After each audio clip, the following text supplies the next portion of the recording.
The Dallas Stars finally ended their losing streak and they continue their battle for first place. Joey Erickson of Locked On Stars is here to talk to us about what it took to end the streak and what to expect going forward from the Stars. All that and more on today's Locked On NHL podcast. You're Locked On NHL, your daily podcast on the National Hockey League. Part of the Locked On Podcast Network, your team every day.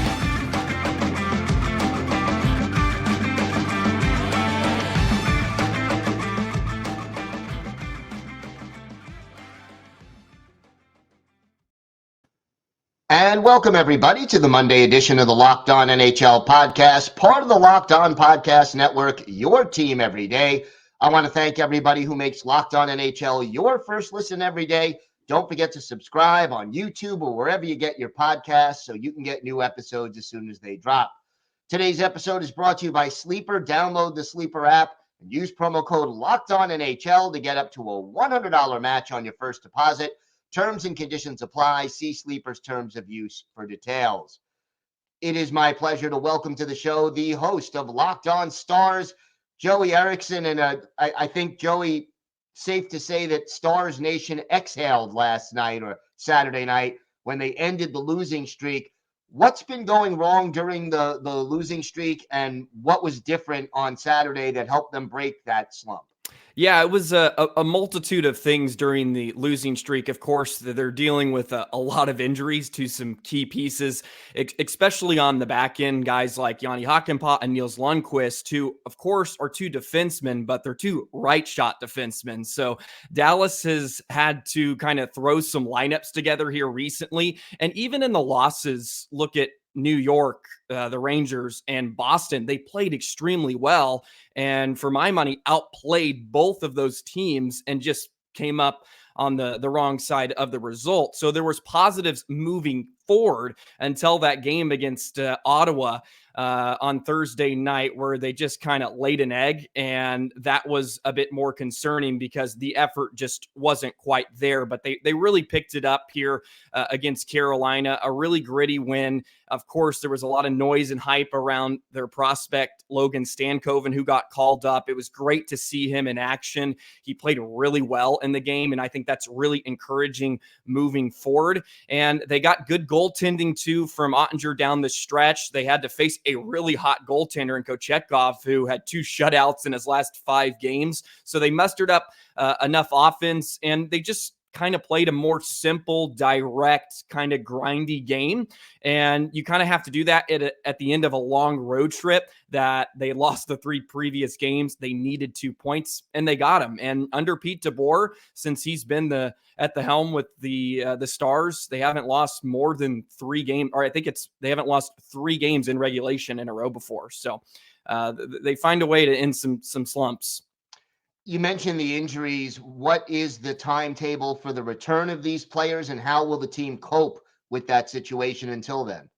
Yeah, so we haven't got an update yet on Tyler Seguin. He was a bit of a surprise yesterday. He's out with a lower body injury. He had to fly back to Dallas to actually get it checked. So we'll find out more here today, and hopefully he'll be all right, because he's been part of the best line for the Stars all season long with Matt Duchene and Mason Marchment.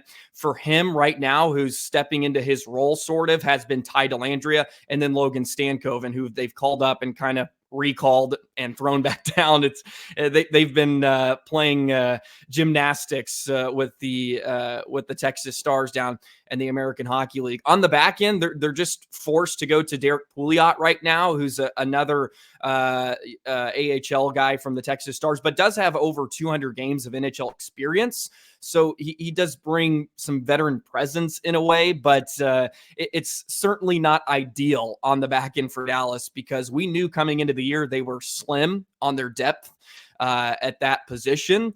And they're kind of at a point where this was the situation you didn't want to run into, where you have 2 injuries to guys on the back end. So they're doing their best. And unfortunately, a guy like Nils Lundqvist, who took a really bad hit up high against Nashville a few weeks ago, not much of a timetable on his return. Hakanpää is probably closer to returning than Nils.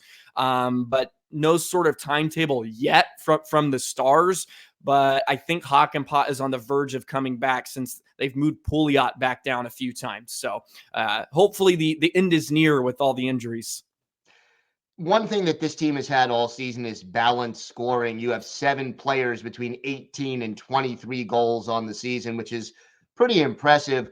Talk to me about the way this team works with that balanced scoring and why it's been so effective. Yeah, I mean, it's something all Stars fans have been clamoring for almost a decade. It feels like depth. Well, what every team is searching for, right? Is depth. And the Stars finally got it. And you have to give a huge credit to Matt Duchene. I mean, he really has made an incredible difference just joining the Stars, and he fit right in. And of course, he's the third leading scorer on the team. He's so great at creating offense for himself and others. I think a huge credit has to go to Duchene for what he's brought to this balanced attack. And you have to give the Stars credit for key signings like Sam Steele in the offseason, Craig Smith, who are your fourth line kind of depth pieces that can produce at points. And it's kind of cherry on top when they do. And Sam Steele's taken a bigger role during parts of the season, playing up with Jamie Benn and Wyatt Johnston. We've seen him with Pavelski at some points. So even when the Stars have been handling some of these injuries, the offense hasn't really dipped that much, which is a great sign. So they're able to keep the high level of offensive talent just because they do have a plethora of options. It's not just one guy. And Robertson, who was almost a 50 goal scorer last year, hasn't had that quite of goal scoring touch this season, but he's still the leading scorer and he's still doing a lot. But he doesn't have to shoulder most of that load. And I think that will bode well come playoff time. It is what you would hope, right? When it really matters. Tougher to key on one line or one player that way. So the trade deadline is now roughly 2.5 weeks away. What do you expect the Stars to do? And do they have the cap room to maneuver very much come trade deadline time? Yeah, they don't have a ton, and that's kind of the nature of being a good team in the National Hockey League too. Just no team has cap space unless you want to do the Vegas route, and you can maybe muster up some by using LTIR. They have a chance to make some moves. I know there's rumors around with Chris Tanev, who a lot of teams have their eye on, which he would be a wonderful addition to this D-core. The Stars may need some help from Calgary, and I think from a lot of teams where they may have to retain some salary. And I think that's just what it has to be moving forward. But I would expect the Stars to key on a D-man, whether that's Tanev or whether that's anybody else.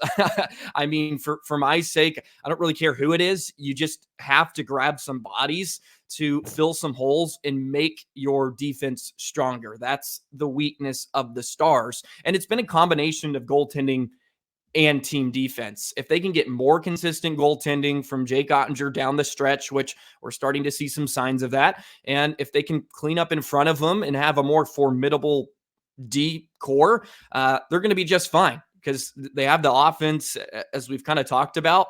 I think you just got to plug in some holes without being too desperate, right? And I think teams kind of have to find that balance of not going overboard. But I think for the Stars, where they do have some really good young talent, especially offensively in the American Hockey League, you can't be afraid to maybe give up some picks from here on out. They've shown that they can really find some great players late in rounds anyways. I mean, Stankoven's a second-round pick, and you look at Jamie Benn from years ago. So they can't be too afraid to go out, maybe give up some assets, because you've seen teams around the West, especially, they're going for it. Vancouver, they're making their teams better. And I think the Stars will make a move. Jim Neal has shown that ability to not be afraid to do that. And hopefully they do. And they give themselves a real good shot here come springtime. All right, Joey, why don't you tell our viewers and our listeners where they could find the podcast and where they could find you on social media? Absolutely. Locked On Stars. You can find us on YouTube, of course, wherever you can get your podcast. You can follow Locked On Stars on Twitter, or it's X, whatever it is. You can follow me as well at Joey the Jet 19. Just throwing a bunch of stuff out there, including some of my own work, doing some play-by-play. So, all right, Joey, thanks so much. Absolutely. Thank you.